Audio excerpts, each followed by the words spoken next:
எல்லாருக்கும் இனிய பொங்கல் நல்வாழ்த்துக்கள். பொங்கல்னாவே எனக்கு ஞாபகம் வர்றது 5 நாள் லீவு தான். நாள் காலையிலே அம்மா இந்த மாதிரி ஸ்வீட் பொங்கல் செஞ்சு கொடுப்பாங்க. அதை சாப்பிட்டு முடிச்சுட்டு அப்பா கீரி கொடுக்குற கரும்பையும் சாப்பிட்டு அன்னைக்கு பொங்கலை செலிப்ரேட் பண்ணுவோம். ஏன் பொங்கல் லீவ் எனக்கு ரொம்ப பிடிக்கும்னா, அது ரொம்ப லாங் டே லீவா இருக்கும். ஒரு 5 நாள் 6 நாள் லீவ் விட்டுருப்பாங்க. ரொம்பவே ஹாப்பியா இருக்கும்.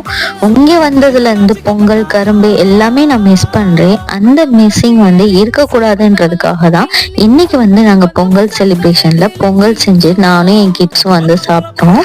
என்னோட குழந்தைகிட்ட என்னோட மெமரிஸ்லாம் ஷேர் பண்ணி இந்த ஸ்வீட்டும் கொடுத்து இதுதான் பொங்கல் செலிப்ரேஷன் அப்படின்னு சொல்லும் போது மனசுக்கு நிறைவா இருந்துச்சு. இந்த பொங்கல் நாங்க இப்படிதான் செலிப்ரேட் பண்ணோம். ரொம்பவே ஜாலியா இருந்துச்சு. நானும் என் கிட்ஸும் பொங்கல் சாப்பிட்டுட்டு, ஆனா கரும்பு ஒண்ணுதான் மிஸ் ஆயிடுச்சு. அடுத்த பொங்கல் இந்தியால இருந்தோம்னா கண்டிப்பா கரும்பை மிஸ் பண்ணாம சாப்பிடணும். அதுதான் மனசுக்குள்ள தோணிக்கிட்டே இருக்கு.